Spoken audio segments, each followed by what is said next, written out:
Oui, maintenant, je me pose une question. Okay? Tout cela, je vous ai dit que nous avons monté ce système de reportage, de dénonciation, de reportage, d'articles, pour faire savoir au monde ce qui se passe. Mais nous attendons quoi? Okay? Que pourrait faire chacun pour aider le Congo et les Congolais? On est en France, que pourraient, à mon sens, faire les Français? Les Français, j'entends le français lambda, dont je suis maintenant, depuis une année, mais aussi le gouvernement. Le gouvernement, je ne sais pas. Le Sénat, je ne sais pas. Ils savent ce qui se passe là-bas, mais est-ce qu'ils ont vraiment la volonté de changer les choses? Mais le français moyen, qu'est-ce qu'il peut faire? Lambda, comme on dit, pour aider son frère, sa soeur du Congo. Je ne sais pas exactement, mais chacun peut contribuer d'une façon ou d'une autre. Aider nos enfants à aller à l'école. Okay? Aider nos mamans, même avec à apprendre des petits métiers pour se reconstruire. Aider nos hôpitaux à soigner les gens. Et pour cela, il faut déjà payer les médecins, avoir de bonnes structures et tout. Mais personnellement, je pense que c'est tout un système qu'il faut nous aider à changer. Je ne suis pas politicien, ni politologue, mais c'est tout le système qu'on doit changer. Parce que malheureusement, aujourd'hui, 60% de la population congolaise, c'est des jeunes qui sont nés sous Mobutu, qui trouvent que c'est normal, que rien de...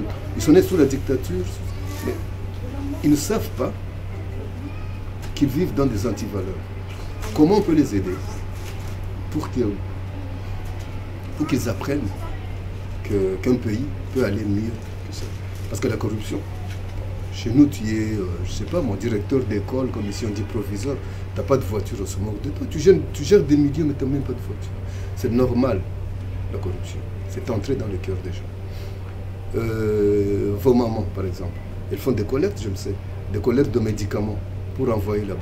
Mais ma mère, c'est un exemple, ne peut pas se payer une aspirine. Parce que les médicaments que les associations ici envoient là-bas, ils se retrouvent dans la pharmacie qui appartient au ministre de la Santé. Tu vas à l'hôpital, tu es malade, le docteur, parce qu'il n'est pas payé, le docteur, il te fait une ordonnance.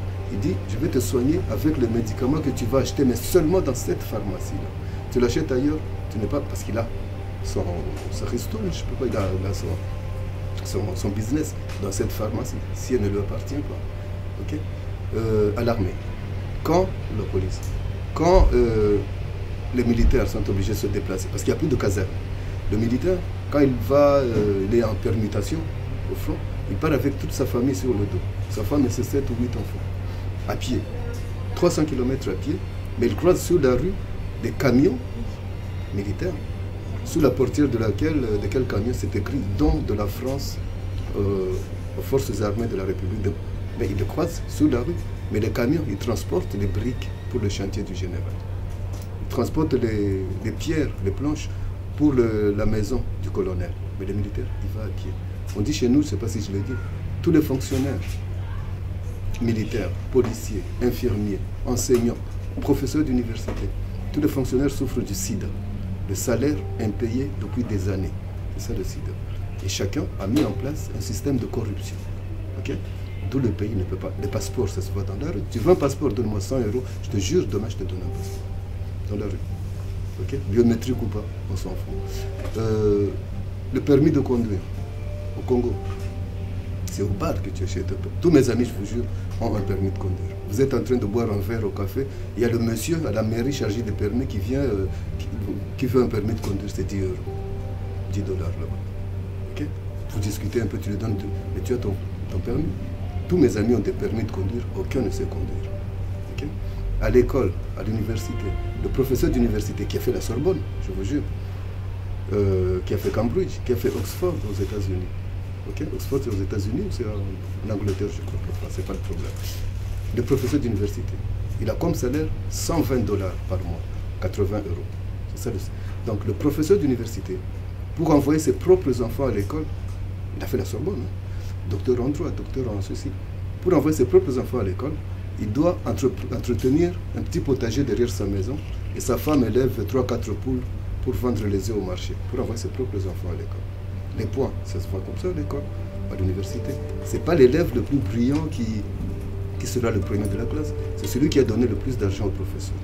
Ce n'est pas la fille la plus appliquée, la plus érudite qui sera première de la classe qui aura son diplôme. C'est la fille qui sera la plus gentille avec le professeur. Vous comprenez ce que je veux dire? Ok? Vous imaginez ce que c'est? Moi, personnellement, je ne peux pas, au pays, confier mon enfant malade à n'importe quel médecin. Okay? Parce que je ne suis pas sûr de lui. Okay? Il est docteur en médecine. Je ne sais pas comment il a eu ce doctorat. Et en plus, il n'a jamais fait, il n'y a pas de laboratoire. Dans nos universités, il n'y a pas de bibliothèque dans une université. Je n'aurai pas confiance, je n'irai pas à la justice dans mon pays. Parce que je sais que je serai perdant. C'est le plus riche qui a toujours raison. Et le plus pauvre, les prisons sont pleines de gens qui n'ont jamais rien fait. Mais parce qu'il a eu un problème, mais qui lui peut payer le magistrat, il est en prison à cause de sa maison. Beaucoup, toutes les prisons sont pleines comme ça. Donc aidez-nous à changer ce genre de système. Comment le faire, je ne sais pas, mais si vraiment chaque Français qui veut aider le Congo, dans son domaine politologue ou économique, c'est un homme d'affaires qui veut aider le Congo, ou les associations, chacune peut savoir comment aider à différents niveaux. Parce que le Congo ne se relèvera pas tout seul, pas avec les rapaces qui sont au pouvoir, ce n'est pas leur souci. Au pays, j'assistais souvent à des conférences de presse, de ministres qui disent, moi je leur disais ouvertement, monsieur le ministre, ça ne sert à rien, ou député, machin. Ça ne sert à rien de raconter aux gens que vous allez faire des routes. Vous ne ferez jamais aucune, parce que vous êtes au pouvoir. Depuis Mobutu, depuis 30 ans, vous n'avez jamais fait aucune route. Ce n'est pas aujourd'hui que vous allez le faire. Parce que vous avez la possibilité de voyager en hélicoptère. Okay?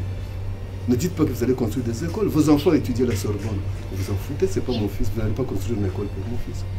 Ne dites pas que vous allez faire des hôpitaux. Votre femme, quand elle a ses règles douloureuses, vous l'envoyez en Afrique du Sud. Mais ma soeur qui va l'envoyer en Afrique du Sud. Il n'y a pas les moyens. Donc c'est ce système-là qu'il faut changer. Parfois je me dis, quand on est un peu extrémiste, si je peux dire, comment changer ce système? Moi, si j'avais le pouvoir, je construirais un grand mur autour de la présidence de la République, de prison. Un grand mur autour de la présidence de la République, un grand mur autour du Parlement, un grand mur autour des ministères. On serait tranquille pendant un temps. Je crois que c'est ce que je peux dire. Mais aussi, si ces gens-là ne sont plus au pouvoir, qui va les remplacer? Aujourd'hui, s'il y a élection, moi je ne vois pas pour qui je voterai. Il n'y a aucun opposant ou quoi. Ils sont opposants aujourd'hui pour être au pouvoir demain. Et comme se construire des villas en Suisse, rouler à Mercedes. Je ne vois aucun qui a un vrai programme de société. Aucun qui vous dit on va construire tel hôpital. Ils disent bon, on doit revoir les écoles. Mais personne ne te dit on va chercher l'argent ici pour construire telle école. On va payer autant de professeurs, acheter autant de bancs ou d'ordinateurs. Je ne vois aucun.